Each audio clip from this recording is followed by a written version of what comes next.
What's going on, Raiders? Duelam here, and today we're going to be talking about the strategic summoning pool in the Prism Shards, and if it's going to be worth your hard-earned money to get it. And there are some pretty good options in there, so we are going to break it all down. So if you're ready, let's get into it. But first, make sure you're clicking that download link or scanning the QR code to get Karato Fox Hunter. The second you start the game, an amazing legendary nuker. At level 10, you're going to be getting Tagore, an amazing epic support character. At level 20, you're going to be getting Fane, who's got some incredible turn meter steal, as well as some pretty crazy damage. And then at level 30, you're going to be getting Vergus, who's a defense-based champion, to help keep your other characters alive. And then this is super important. Day number 1 within the first 24 hours of making your Raid Shadow Legends account. Type in promo code Monkey King to get Sun Wukong, one of the best free legendaries they have ever given. And if you're on iOS, make sure you're clicking a different link in the description to type in any promo code. All right, before we do that, we also have the Sand Devils tournament, the Gear Ascension tournament running. And this is going to be the first one that I'm actually pushing. Because I do want the Immortal Soulstone here at the 5100, and I also want the free Prism pull at 6900 as well. This is the first time I've actually ever pushed for this, and I was able to push my Sand Devil team, or actually the Phantom Shogun team and the Sand Devil team, to stage 16. And this is the highest I've ever been before, because I kind of actually tried and figured out some teams for a while last night. And I was able to figure out a pretty quick team to get through stage 16. It's not the best, obviously, but it gets through in like 32 seconds or something like that. So I'm going to fly through this event. You see, I got a bunch of multi-battles running right now because I do have a very, very strong feeling that there is going to be something regarding Soul Stones in the future when it comes to either getting Leonardo or getting Raphael. And I really, really think that hoarding these is going to be the best solution, especially because they have that super bait event that we talked about yesterday from the Deck of Fate. I am not going for it at all. I'm seeing YouTube videos of people just going, yeah, I opened up all my souls to max the Deck of Fate. And I'm like, oh Lord, why? Which I think is a very, very bad idea. You see some deals here for Immortal Soulstones for 20 bucks. These chains are usually the best, and I did a whole video on where you can find these chain deals and see the hidden offers as well to see if they're worth it. So definitely check that out as well, because some of those chain deals are actually better than the base deals that they do have that we talked about in one of my previous videos as well. So let's go to the summon pool. Let's slide me over here and let's get chatting about this summon pool. So we do have the headline champion, who is April O'Neil, obviously one of the 6 characters part of the Teenage Mutant Ninja Turtles collab. We have Shredder and then the 4 Turtles. April is very good, don't get me wrong, especially in arena. Increase ally speed in arena battles by 28%, so akin to Sun Wukong. She's got a very good A1, 50% chance of placing one of these debuffs, then places a perfect Veil on this champion for 2 turns. Pretty great. The A2, 75% chance of stealing all buffs from the target, also a 75% chance of stealing 100% of the target's turn meter, then a 75% chance of placing a Nullify and Seal debuff for 2 turns. That obviously, that only gets buffed up to an 85%, 90% with Sniper. So pretty good, but it's interesting it doesn't go to 100%. And then the passive effect has a 25% chance of activating the Explosive Scoop skill on an enemy when they gain an extra turn or instant turn effect. If there are multiple champions on the team with a skill, only one will activate. And then obviously, Explosive Scoop is going to be the passive that we're going to talk about, the extra ability here. Actually, no, it's this one. It's the A2. Duh. It instantly activates this whenever anybody gets a second turn. So things like Tholen, things like Deacon, right? A lot of people getting extra turns. And then live on the scene places a 50% increased accuracy buff on all allies for 2 turns. Also decreases the turn meter of all allies by 20%, then grants an extra turn, which is great. So April versus April, you kind of want to go second almost because you want to get this activated, but it is only a 25% chance, which is interesting. It's super long passive. There's a lot of stuff with turn meter and stuff like that. You decrease turn meter anytime pretty much anything happens, which is really, really good. Don't get me wrong. But again, this is really just a PvP character. There's not much PvE use here, which is unfortunate because, you know, 85-90% of the game is going to be PvE. So it's pretty unfortunate that she's not the best anywhere, but obviously the turtles are very good in PvE. So they had to bring out one PvP character, obviously. Now let's talk about the epics here. So notable epics here, Deacon, right? We've talked about Deacon before. This guy's nuts. He's actually part of my Phantom Shogun team. The A3 extra turn, 15% turn meter for your team, 50% turn meter decrease against them. The A2, big version of decreased defense, 80% chance of landing there. It is buffed up to 100% chance, obviously. And then we do have the Leech debuff as well on the A1. Just absolutely amazing. The best aura you can ask for, ally speed in all battles. It's only, I say only 19%, but this is going to be kind of the ballpark standard for all ally speed in all battles, unless you're talking about another legendary that is actually in this pool, who I am lucky enough to have, which we will talk about. But yeah, I mean, 19% all speed, that's like Duchess, Elva, a lot of ally speed is going to be 19%. That's kind of that magic number that they went with. Next up, Allure. Allure is absolutely amazing, mainly because of the A1 here. Attacks 3 times at random, decreases the target's turn meter by 25% on each critical hit. This is insane in Fire Knight, especially normal mode. Even in Fire Knight hard, this is really nice because it's a triple hitter. Obviously, you're not going to get the turn meter rewind in Fire Knight hard, but still a triple hitter. Very, very nice on an epic character. Then for the A2, Temptation, attacks all enemies 2 times. Each hit has a 30% chance of placing a 30% decreased defense debuff for 1 turn. Places a sheep debuff for 1 turn on targets under decreased defense. And then the A3, Hellish Blaze, attacks 1 enemy, has a 30% chance of inflicting a critical hit, so an extra 30% chance. And then will ignore 50% of the target's defense. So she does a surprising amount of damage, and then she's giving you accuracy in faction crypt. So nothing wrong with that, but she does a surprising amount of damage. Mainly this A1 gives her so much utility. Absolutely amazing, especially if you have some ally attackers, giving some turn meter reduction, obviously taking out Spider, Ice Golem as well. Great times. Very, very good epic character from the Demon Spawn faction. We have Ultimate Gaelic as well. I have Supreme Gaelic. Ultimate Gaelic does do some burns, increase attack as well. Get some turn meter in there as well. He's not too shabby. Nothing too crazy. And then he also fully heals. This champion instantly removes any stun debuffs whenever an enemy places a stun debuff on this champion. That's kind of like Supreme Gaelic, but Supreme Gaelic also does it for like pretty much any CC. So like Fear, True Fear, Sleep, stun, pretty much anything he does it. So it's just a little bit better, obviously. And he's Void, which is great. This guy's obviously Magic Affinity. Also got a dope mohawk, right? We love the purple. All right, so he's not too bad. Next up, where are we going to go next? So Mordecai. I did a little bit more digging on Mordecai, and I found out he's actually pretty good. Like, surprisingly good. So he's got some HP burns.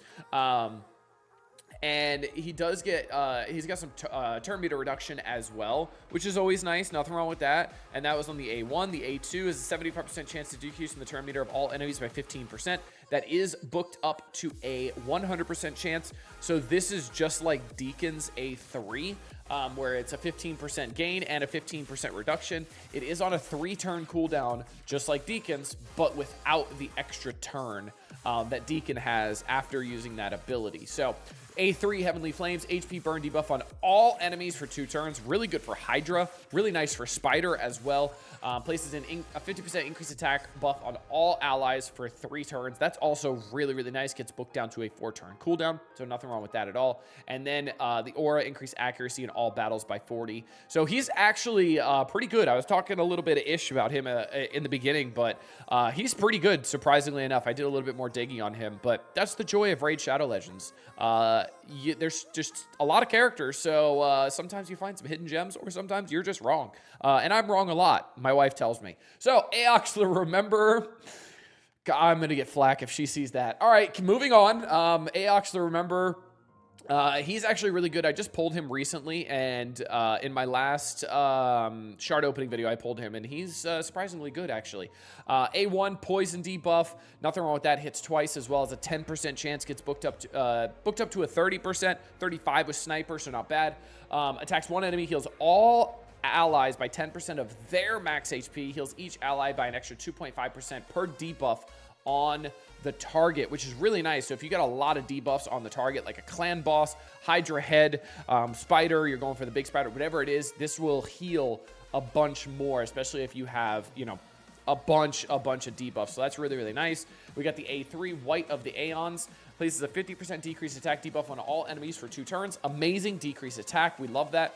Has a 75% chance, booked up to a 100% chance of decreasing each enemy's turn meter by 20%. Also good for Hydra. Places a 30% decreased crit rate buff on the target for 2 turns if they have more than 50% turn meter after the turn meter decrease. So that's really cool too. Nothing wrong with that. Decreasing crit rate, decreased attack, decreasing turn meter. A lot of stuff on an A3. Very, very good. And then the passive here increases the duration of 2 random debuffs on the attacker by 1 turn when attacked. Occurs once per hit. Very, very nice. Always keeping up some debuffs as well. That's going to continue making his A2 even better on a 3-turn cooldown with that heal. Very, very nice. I really, really like that. Aox is very solid. And then the god himself. That's right, Geomancer. If for whatever reason you have been living under a rock and you don't know who Geomancer is, guess what? This is the best epic in the game. This little dude right here, this little dwarf with the beard that's almost as tall as he is, this is the best epic in the game, like without a doubt. He is absolutely redonkulous, and that's mostly because of his passive.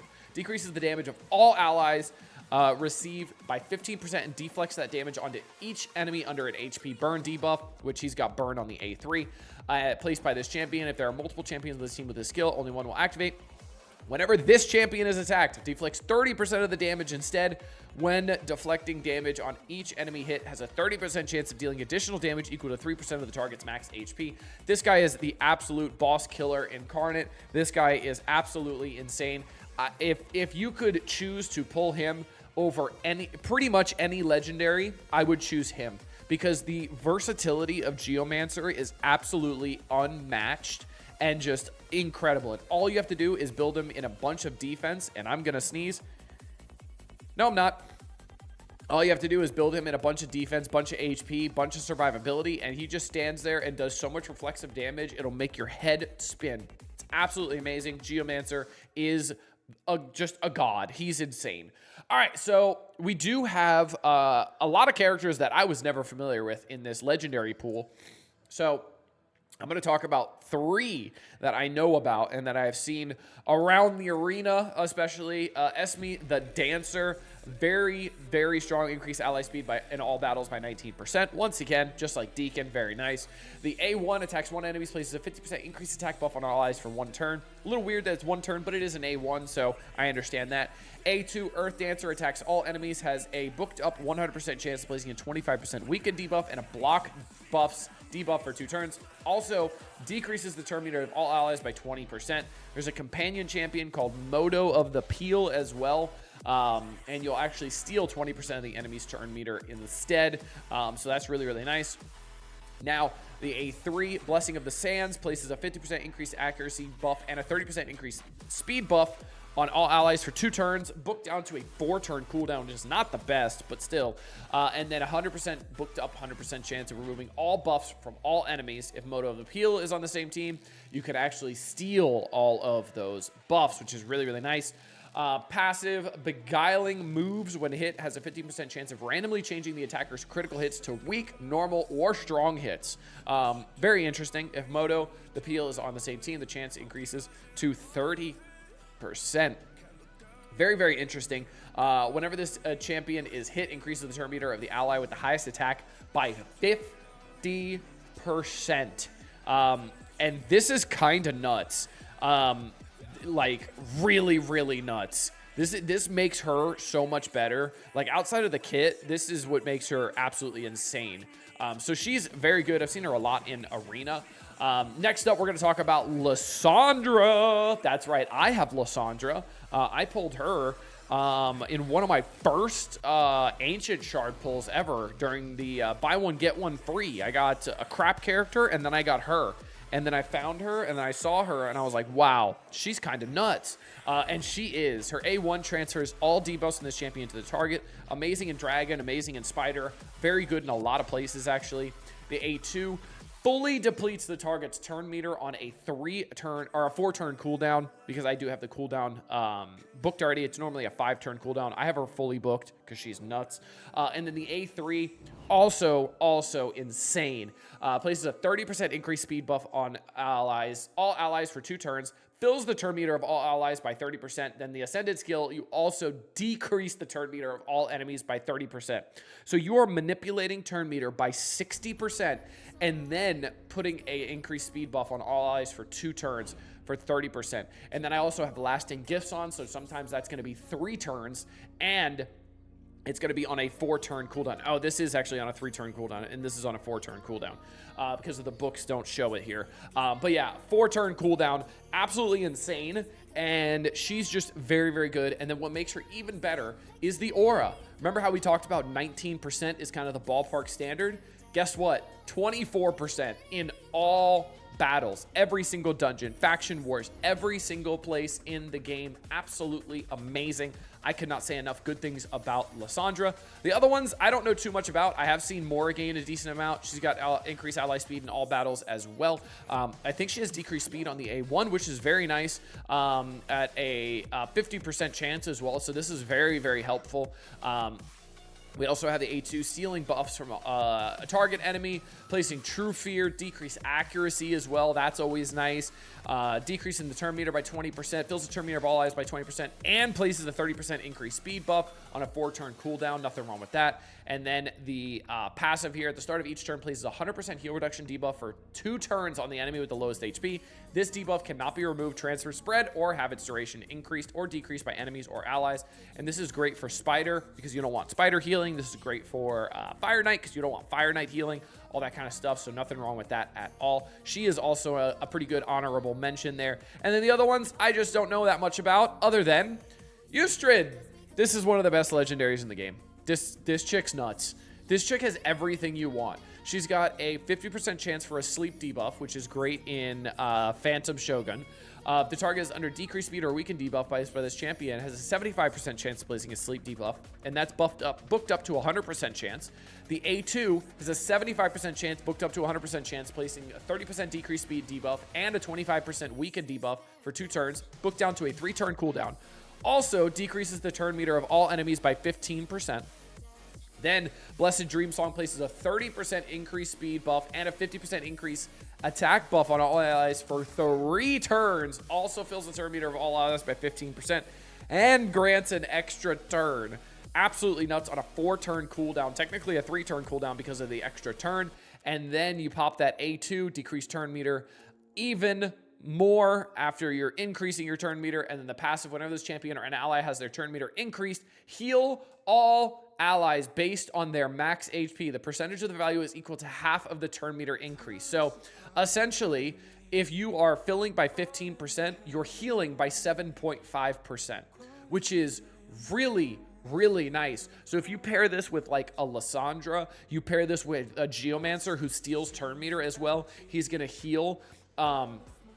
He's going to heal based off of it. Lysandra is going to heal the team as well because she's going to be giving that 30% increased turn meter, which is going to be half of that, 15%, right? Absolutely insane. Amazing, amazing, amazing. This character is absolutely nuts. And then also the aura increase all ally speed in arena battles by 28%, just like April, just like Sun Wukong. This pool is pretty good, actually. You could get 3 or 4 really good legendaries from this, so like half the legendary pool. I don't know anything about Clanfather. I've heard he's kind of decent, if I'm not mistaken. Same thing with Ancora as well. I've heard some things about her. I've heard 1 or 2 things about Lady Kimmy, nothing crazy. And then I've heard nothing about Karen the Harvester, but his A1 looks pretty cool. 50% chance of placing a decreased speed debuff for 2 turns. Nothing wrong with that. Plus you're stealing turn meter, so he looks pretty decent too. The epic pool is also pretty good. Deacon, Geo, Aox, Mordecai, Allure, Ultimate Gaelic, like, this is a pretty good pool, honestly. This is not bad. The headline champion is pretty lackluster, if you ask me, but you're probably not going to get the headline champion anyway. So this one is pretty good. This one is actually pretty worth it, especially if you need most of the characters here. So I'd recommend this one. Hope you guys enjoyed this one. Make sure you're clicking that download link below to get started off in Raid Shadow Legends the best way possible. You can also get Michelangelo 100% for free, so make sure you're doing that. Until next time, this has been Duelim. Later, Raiders.